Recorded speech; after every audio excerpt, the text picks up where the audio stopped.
Vicios de los actos voluntarios. Al tratar los vicios de la voluntad, resulta necesario recordar la definición de voluntad jurídica según la cual esta es la voluntad sana y manifestada que genera, modifica, transforma o extingue relaciones o situaciones jurídicas. Esta voluntad, tal como señalamos anteriormente, está condicionada por la trinidad de discernimiento, intención y libertad. Ya dijimos que el discernimiento es la aptitud general de conocer, es la facultad de discurrir y es tener conocimiento pleno de las consecuencias de los actos. Respecto del discernimiento, este existe o no en caso de que hayan causas obstativas, pero no es pasible de vicios.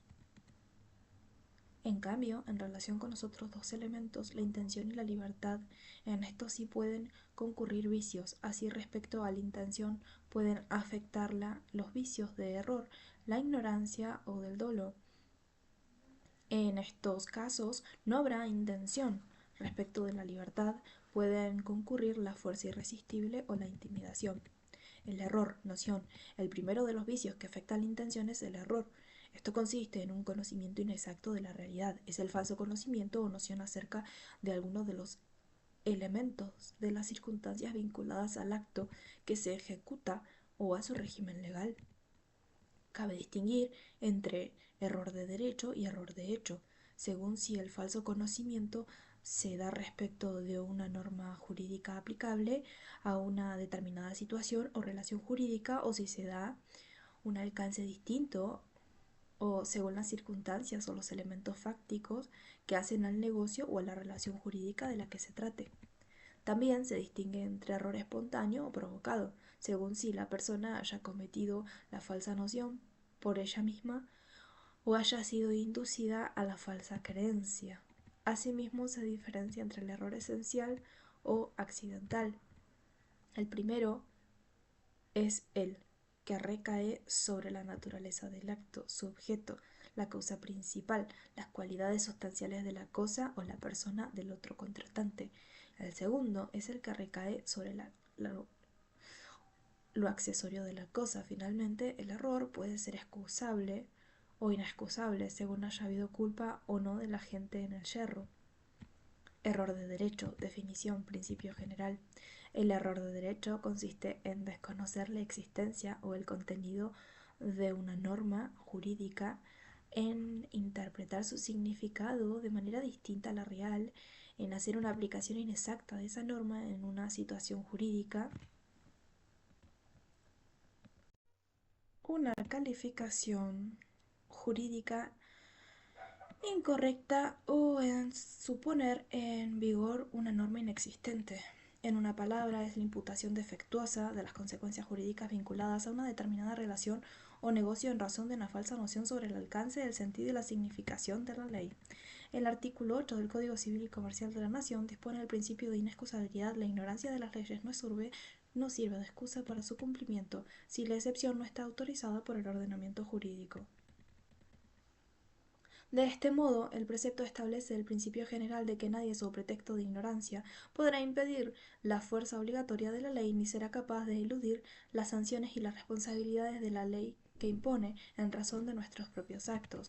Ello es así, pues si a cada uno le fuese permitido aducir el desconocimiento de las leyes para eludir las consecuencias que emanan de sus prescripciones, para sustraerse de las obligaciones que la ley le impone, estaríamos ante un verdadero caos jurídico, pues ningún derecho podría sustituir y no habría seguridad jurídica.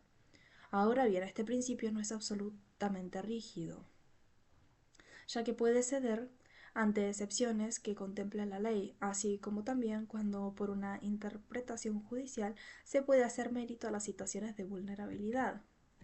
Error de hecho, definición y caracteres. El error de hecho, tal como ya referimos, es la falsa noción que recae sobre los elementos o las circunstancias fácticas vinculadas al negocio o a la relación jurídica de la que se trate. Este puede recaer en el contenido o presupuesto del acto, así como la identidad de las personas, en la naturaleza o en las características de las cosas o en los hechos materiales constitutivos de la conducta. El error de hecho que vicia la voluntad debe ser espontáneo y esencial, de acuerdo con lo que prescribe el artículo 265 del Código, que prevé error de hecho. El error de hecho esencial vicia la voluntad y la causa de la nulidad del acto, si el acto es bilateral o unilateral recepticio. El error debe además ser reconocible por el destinatario para causar la nulidad.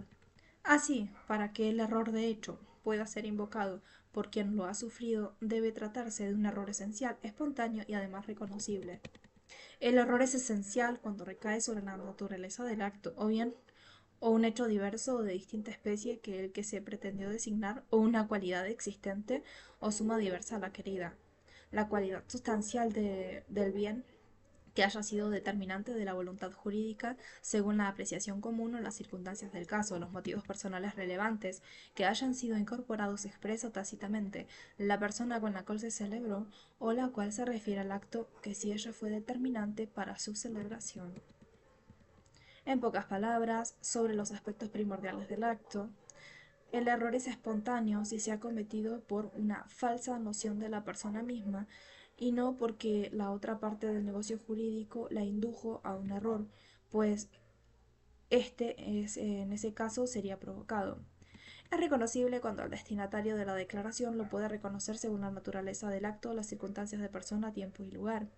El error debe ser indefectible en los actos jurídicos bilaterales, por ejemplo, en un contrato o en los actos unilaterales recepticios en los que la declaración va dirigida a otra persona y una vez conocida por ella, comienza a producir efectos, por ejemplo, una oferta contractual o una notificación de la entrega del deudor cedido.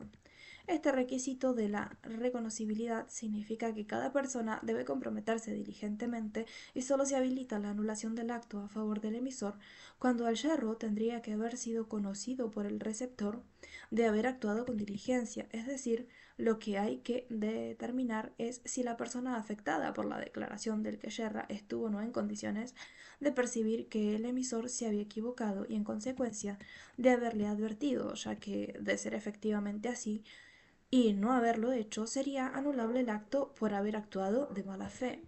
Lo que la ley pretende es que ambas partes sean diligentes al celebrar un negocio y que sean leales la una con la otra.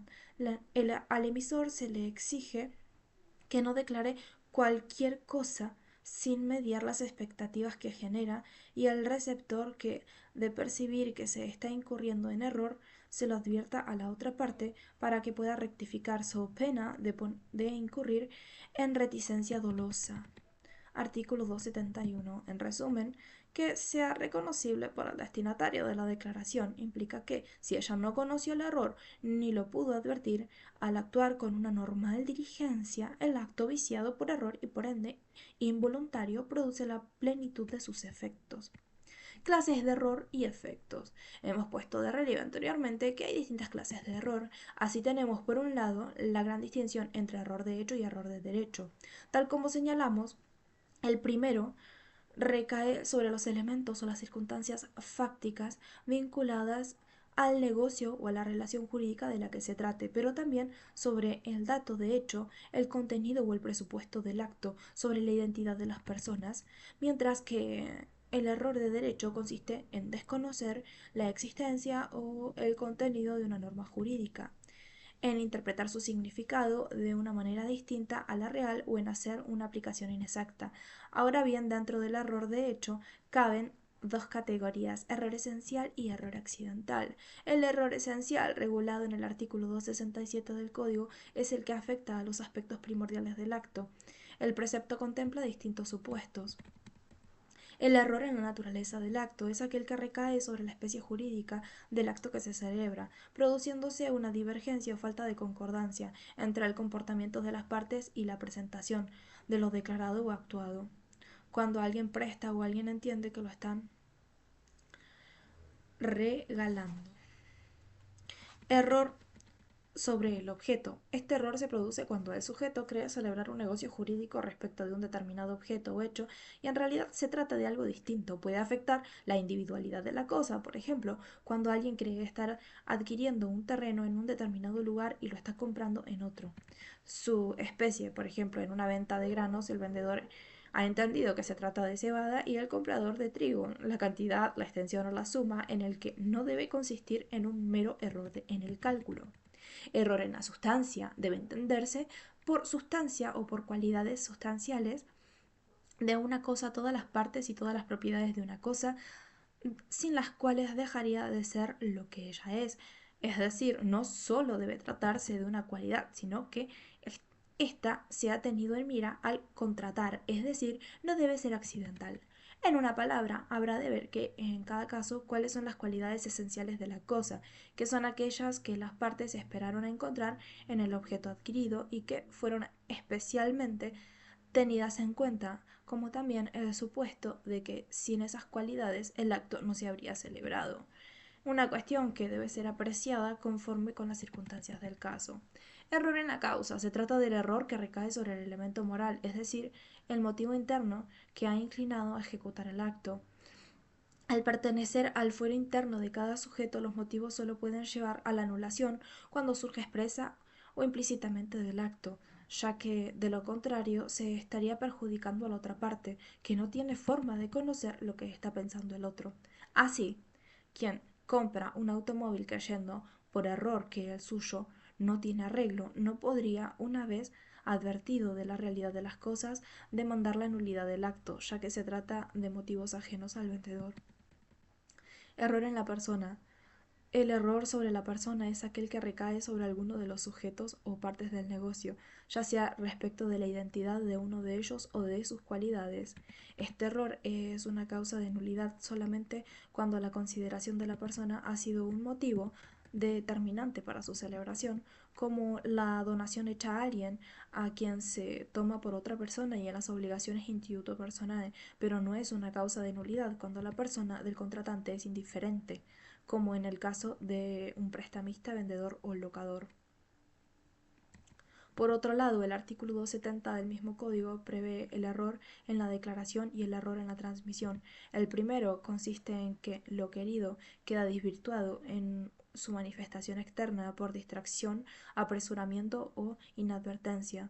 Esta categoría tiene dos variantes. La primera, cuando hay una divergencia entre la voluntad interna y la declaración, que puede darse al haber escrito algo incorrecto, lapsus calami, o al haber empleado palabras no queridas, lapsus linguae.